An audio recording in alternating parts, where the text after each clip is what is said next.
Assalamualaikum warahmatullahi wabarakatuh. Halo teman-teman, apa kabar hari ini? Semoga kalian semua kabarnya baik ya, sehat selalu, dimudahkan rezekinya dan dilancarkan dalam segala urusannya. Amin, amin ya robbal alamin. Alhamdulillah teman-teman, aku share lagi ya seperti biasa. Ini tuh kegiatan aku di pagi hari. Tadi pulang dari belanja sayur mayur.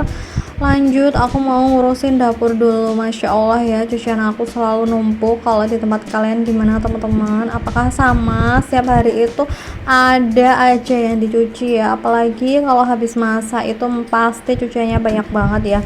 Masaknya sebentar doang tapi cuciannya menumpuk kayak aku ini tuh cucian aku di pagi hari ya. Jadi tadi tuh habis masak kan pagi, terus aku itu nganter sekolah ya, dan aku belum sempat nyuci juga karena udah habis waktunya, udah jam 7 pagi tuh. Aduh, itu benar-benar harus sudah mandi dan lain sebagainya ya, harus nganterin sekolah juga. Jadi ini aku tinggal gitu teman-teman.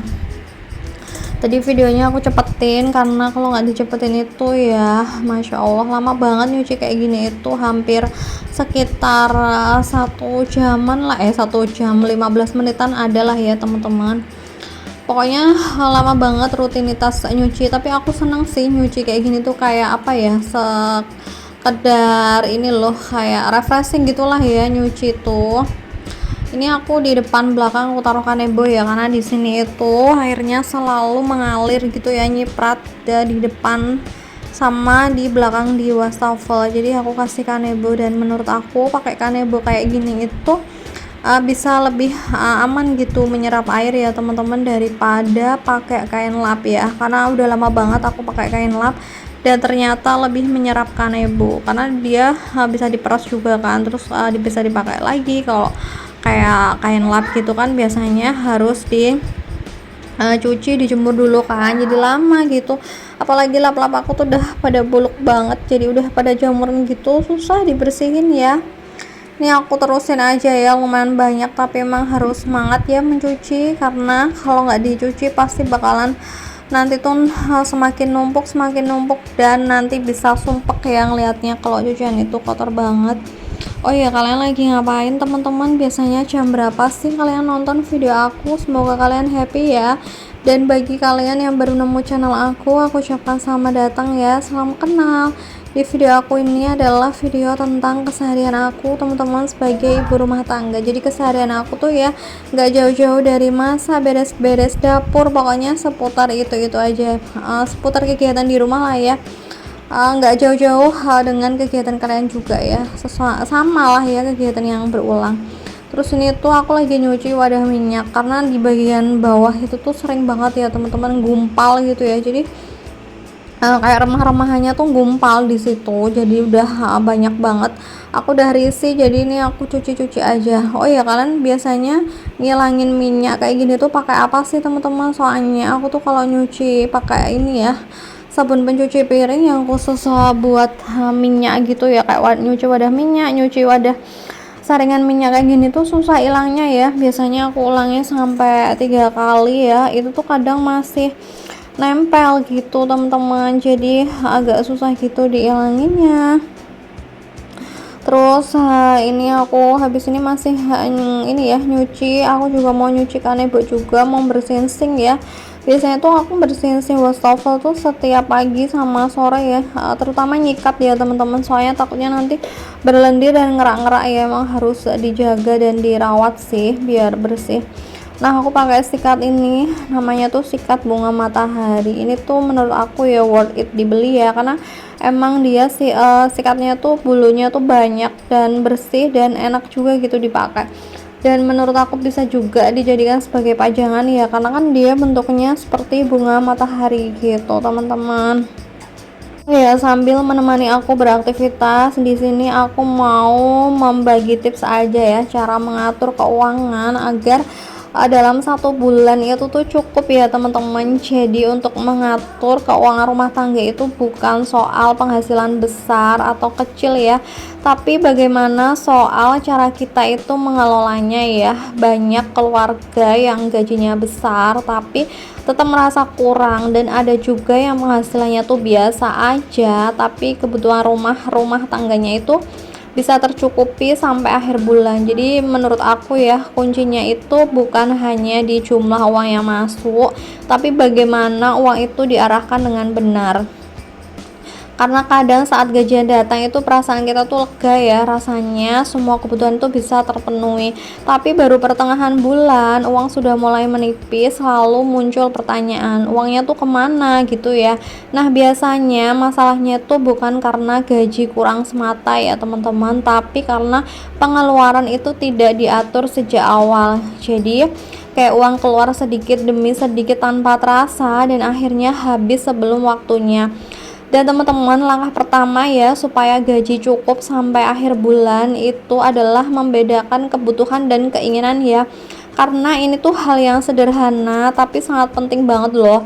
Jadi kebutuhan itu seperti makan, listrik, air, sekolah anak, transportasi, dan kebutuhan pokok lainnya. Sedangkan keinginan itu biasanya adalah hal yang seberapa bisa ditunda gitu ya, kayak seperti belanja barang lucu, jajan berlebihan, atau membeli sesuatu hanya karena sedang diskon gitu.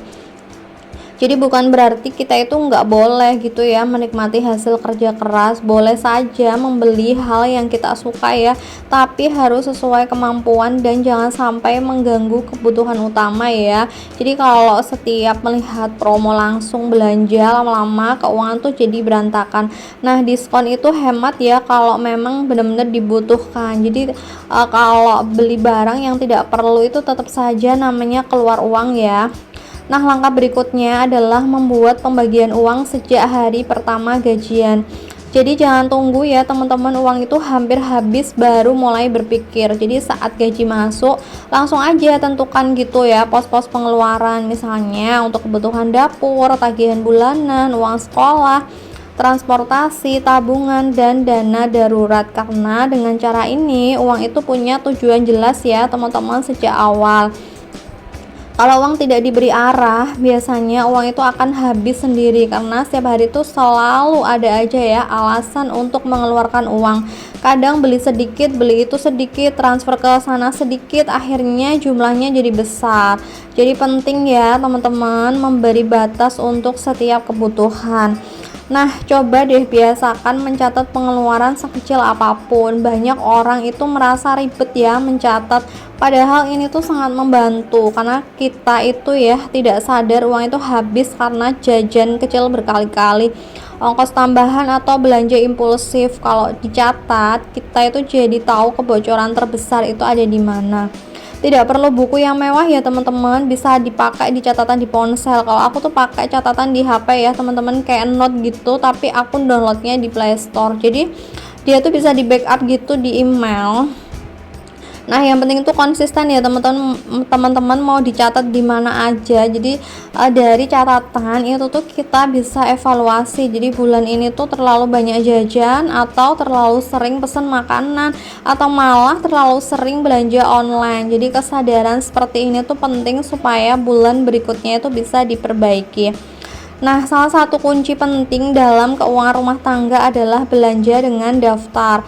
Makanya kalau sebelum belanja bulanan itu teman-teman, aku sering ya bikin list apa aja yang mau aku beli. Jadi jangan belanja tanpa rencana, apalagi saat lapar atau saat sedang bosen ya. Biasanya kita itu jadi membeli banyak hal yang sebenarnya tidak dibutuhkan. Sebelum ke pasar atau ke minimarket itu buat daftar barang yang benar-benar perlu dibeli gitu ya teman-teman. Saat sudah ada daftar, usahakan disiplin ya mengikuti daftar tersebut. Jadi kalau ada barang lain yang menarik, pikirkan dulu nih apakah benar perlu atau hanya tertarik sesaat. Jadi cara sederhana ini tuh sangat efektif menekan pengeluaran. Lalu soal kebutuhan dapur, ini tuh sering jadi pengeluaran terbesar di dalam rumah tangga. Teman-teman bisa mulai menyusun menu mingguan ya. Jadi dengan menu sederhana kita itu jadi tahu bahan apa yang perlu dibeli dan tidak belanja berlebihan. Jadi bahan makanan juga lebih terpakai dan tidak banyak terbuang ya. Karena kadang itu uang habis bukan karena makan mahal ya, tapi karena bahan makanan yang sering basi lalu dibuang. Nah, itu artinya uang itu ikut terbuang. Jadi mengatur stok makanan juga bagian dari mengatur keuangan ya, teman-teman. Nah, jangan lupa juga sisihkan tabungan ya di awal ya, bukan di akhir, karena banyak orang itu menabung kalau ada sisa. Masalahnya sering kali ya tidak ada sisa. Maka cara ubahnya itu begitu gaji masuk ya, langsung disisihkan nominal tertentu untuk tabungan, tidak harus besar ya, yang penting itu rutin ya teman-teman. Misalkan 100.000, 200.000 atau berapapun sesuai kemampuan. Jadi akan jauh lebih baik daripada menunggu sisa yang belum tentu ada. Karena menabung itu membangun kebiasaan ya, bukan menunggu kayak dulu. Selain tabungan, penting juga ya ada dana darurat, karena hidup itu sering menghadirkan kejadian yang tak terduga. Contohnya nih, anak sakit, motor rusak, kebutuhan mendadak, atau pengeluaran lain yang datang tiba-tiba ya. Kalau ada dana darurat, kita tidak panik dan tidak perlu berhutang. Nah, teman-teman, kalau saat ini masih punya cicilan, usahakan porsinya jangan terlalu besar ya. Jadi cicilan itu yang berlebihan membuat ruang gerak keuangan itu jadi sempit. Sebelum mengambil cicilan baru, itu harus benar-benar dipikirkan ya matang-matang, apakah itu kebutuhan penting atau hanya keinginan sesaat. Kadang orang itu tergoda karena cicilan terasa ringan per bulan, padahal kalau dijumlahkan itu tuh banyak ya. Belum lagi kalau cicilan menumpuk, akhirnya gaji baru masuk sudah habis duluan untuk membayar kewajiban. Jadi bijaklah ya sebelum berhutang. Selanjutnya, biasakan hidup sesuai kemampuan. Ini tuh sangat penting ya di era media sosial. Kita tuh sering melihat orang lain liburan, beli barang baru, makan di tempat yang bagus, dan terlihat serba cukup. Tapi kita tuh nggak tahu ya kondisi keuangan yang sebenarnya. Jadi jangan sampai memaksakan gaya hidup hanya demi terlihat setara ya. Keuangan rumah tangga itu akan lebih sehat kalau kita fokus pada kebutuhan keluarga sendiri. Jadi bukan membandingkan diri dengan orang lain ya, karena setiap rumah tangga itu punya kondisinya masing-masing. Teman-teman, untuk komunikasi antara suami istri itu juga sangat penting soal keuangan. Jangan jalan sendiri-sendiri. Bicarakan pemasukan, pengeluaran, prioritas, dan target bersama. Kalau dua-duanya kompak, keuangan tuh jauh lebih mudah diatur ya. Kadang masalah tuh bukan karena uang kurang ya, tapi karena kita itu nggak ada keterbukaan gitu ya. Satu pihak berhemat, satu pihak boros. Jadi satu pihak menabung, satu pihak belanja diam-diam. Jadi hal seperti ini tuh bisa membuat konflik. Jadi bisa bicarakan dengan hati yang tenang dan saling mendukung ya. Kalau penghasilan terasa pas-pasan, coba cari tambahan pemasukan kecil-kecilan ya, tidak harus langsung besar. Bisa jualan dari rumah, menerima pesanan, terus bisa juga ikut afiliasi ya teman-teman, dan memanfaatkan keterampilan yang dimiliki. Tambahan sedikit pun akan sangat membantu banget ya. Tapi ingat, tambahan penghasilan juga harus dikelola dengan baik. Jangan karena ada uang ekstra lalu pengeluaran ikut naik. Sebagian bisa dipakai kebutuhan, sebagian lagi simpan dan untuk tabungan atau modal usaha.